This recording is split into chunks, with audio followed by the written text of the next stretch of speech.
Hello, beautiful beings. Ancients, do this for me.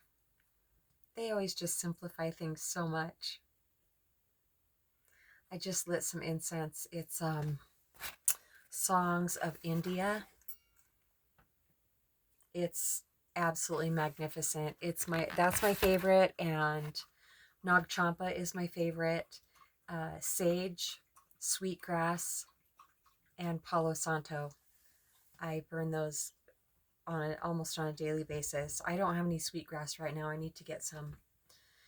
The smelling it, if I feel ungrounded, if I've been in my head and I light any one of these, I feel like it brings me back down inside into my body.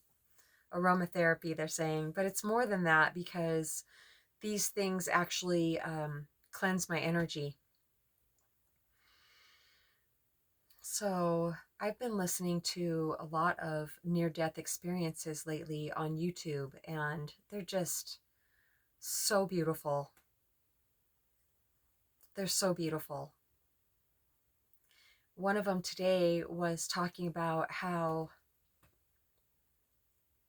when a person thinks chronically negative for a long time, it actually creates a thought form that is basically an attachment, like an entity attachment, just created from chronically bad thinking, negative thinking, much, much lower vibration.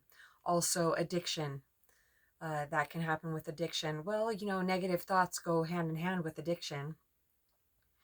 I think so much less than when I was smoking pot. I have been quit for 3 months today, and so has Dothra, my oldest daughter. And it feels like it's been years because it has been so removed from my experience.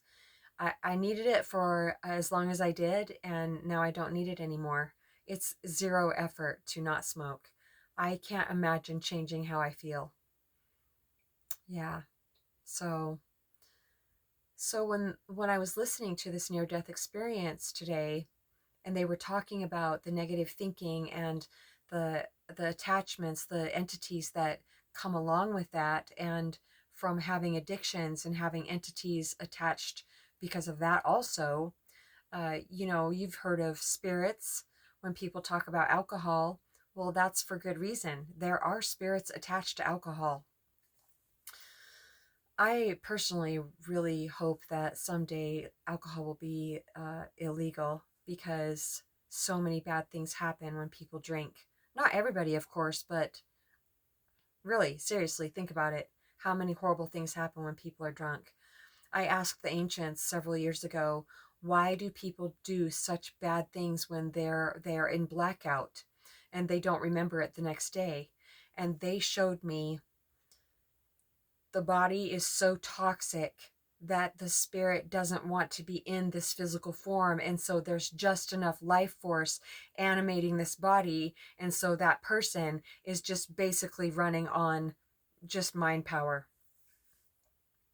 and just enough to keep the organs going, but they're gone, like spirit is out of there, and so bad things happen. And yeah, I believe that all of these things are balancing out in the world. So when I was hearing them talk about the entities and this man saying that he was being cleared out of them, it reminded me of my own experience shortly after I quit drinking alcohol. I was sitting in bed reading, and it was just like it just happened yesterday. It was so clear and just so profound. So I was sitting there reading. I was reading The Dragon Doesn't Live Here Anymore by Alan Cohen.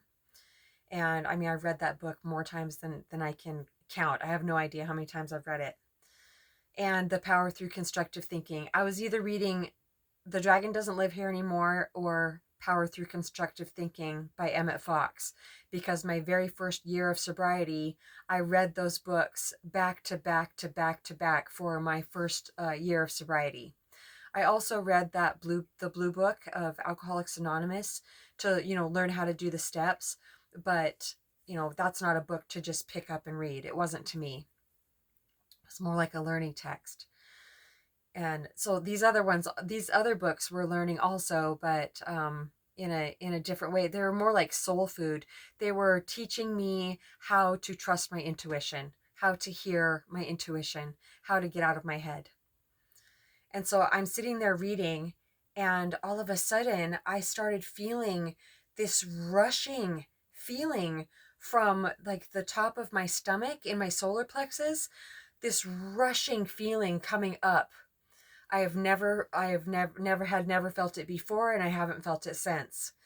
And it scared me. It was overwhelming and it was scaring me. And I sat back against the headboard and I heard, just relax and let it happen.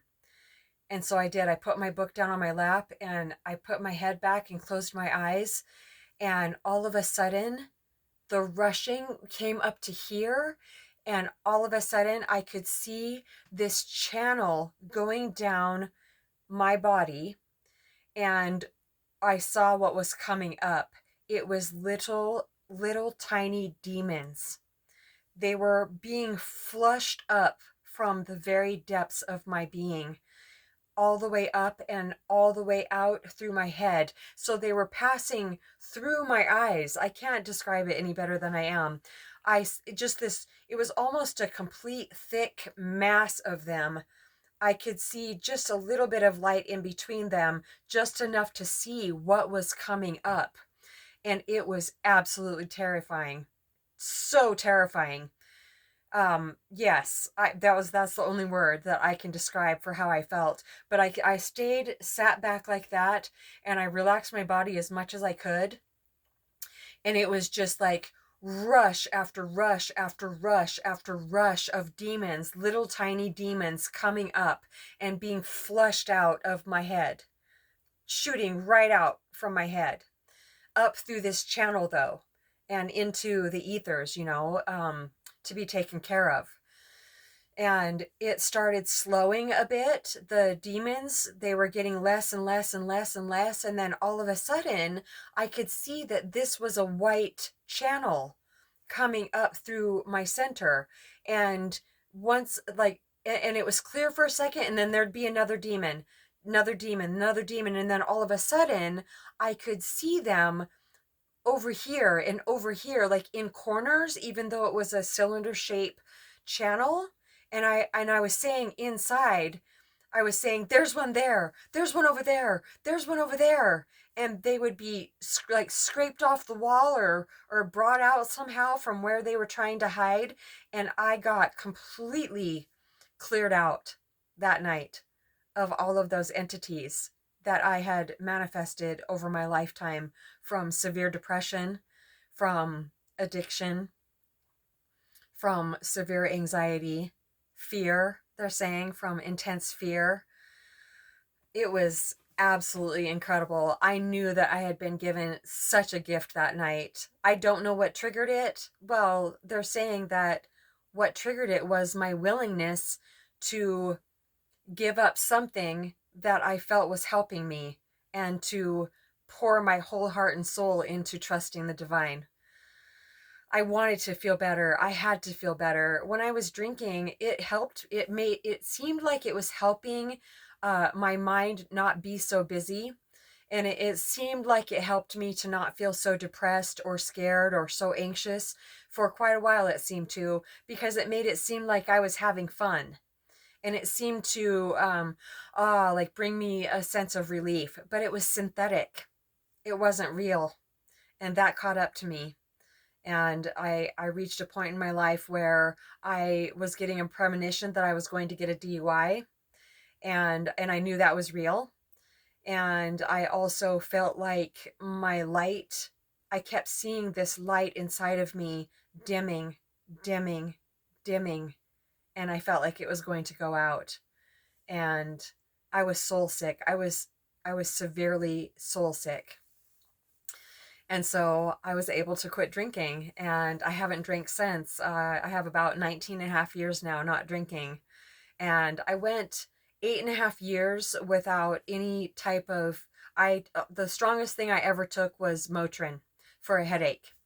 And then after about 8.5 years, I started smoking marijuana. I was feeling like I wanted a different experience with life, and it really did. It gave me such a different experience, and the growth that it gave me was just, priceless. But then I reached the end of that also. Many times I would quit over the last, so let's see. So I've been smoking for about 8.5 years now, and off and on, more on than off. And I would quit for about 3 months and then go back to it and, learn some more when I quit. And I finally reached a place 3 months ago now that I desperately wanted to be free of any type of addiction, because I was under no illusion anymore that I was definitely addicted to marijuana. I can't do anything that alters my mood and not become addicted to it. That was a tricky one though, because I felt like I could manage it to a certain degree. But I couldn't not do it every day. Anytime I would start smoking again, I smoked every single day. I mean, why wouldn't I? I had complete control over how I felt, and that's a huge part of having an addiction. And now I don't want to change how I feel. No matter what's going on, my mind doesn't automatically go to, I wish I could feel different. I wish I could smoke pot to feel euphoric, to feel better. There's reminding me of that song Horse with No Name. There's a line in it that says, um, let's see, got to feeling better when I'm feeling no pain. And that's what marijuana was like for me so much of the time, because I did it even when I wasn't feeling bad. I just wanted to feel better.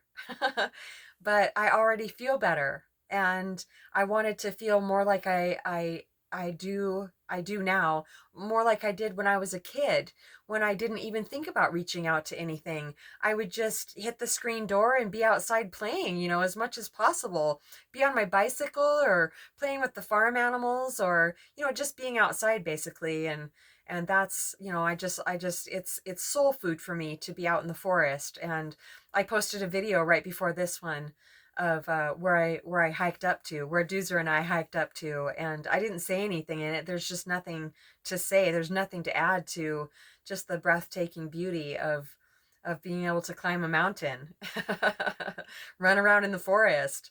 I have my bear spray. I'm not stupid. I know there's definitely the potential to get eaten by a bear or a mountain lion, and I'm constantly on guard when I'm out, but it doesn't ruin my fun. I don't really go out there much in the springtime or in the fall, because they're very, very active at that time, especially in the springtime. But I can't help it. I have to go even during those times, but I am very, very careful.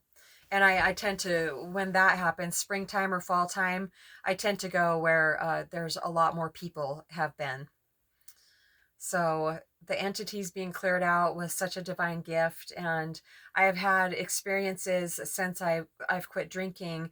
Well, basically since this ascension has started, which, often I have referred to my ascension started when the day I woke up with Muji, May 6th, 2013, but that's not true.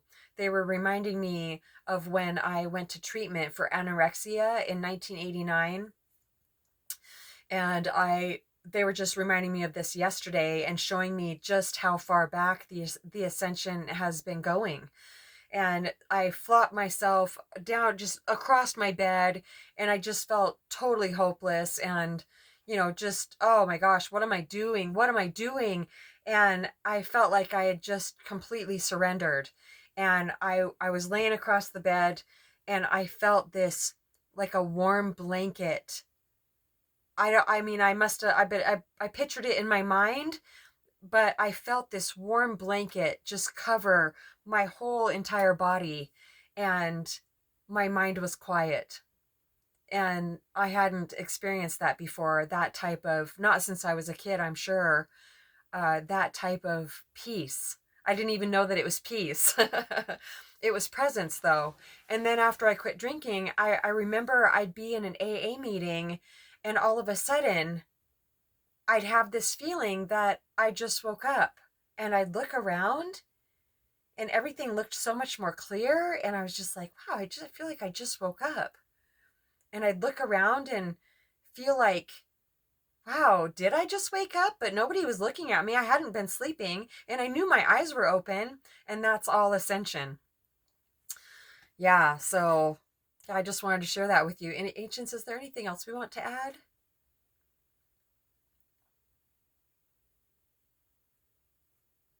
I'm so, so proud of you, Dathra. I am so proud of you. We spoke for 45 minutes on the phone this afternoon, and it takes so much strength to quit an addiction, to quit a habit, even if it's food, being addicted to another person. Codependency, there's so much addiction in codependency, because even, for example, if I was with somebody that I wasn't in love with anymore, but I felt responsible for them in a way, responsible for their very well-being, that is an addiction. That is a sickness. That is codependency at its finest, because we didn't come here to live somebody else's life. We didn't come here to do their lessons for them. If I am staying with somebody because I am afraid that they'll kill themselves or they won't be able to make it somehow without me, that is an inflated sense of importance. That is all personal identity. And it's also holding myself, not only myself, but that other person back from learning their lessons. And it'll just make them have to come back and do it all over again. It's stunting their growth. And I don't believe in the word sin really, but I did hear once that the greatest sin is getting in the way of somebody else's spiritual growth. Spiritual growth is nothing religious. Spiritual growth is overcoming addictions. It's basically becoming who we are meant to be in these physical forms. And so that way, when we have the courage and the strength to let go of things that we used to feel brought us comfort or we're afraid to let go of, when we have the strength to do that, and we can become our own authentic selves in these physical forms, then we can help so many people. So many people. We can't help from a type of mindset. To me, it has to be from being a clear, open channel, from less of a persona and more of the divine coming through. Oh, I love my life so much. Yes, they're reminding me we are life. satsangwithmamaG@gmail.com. Love you so much.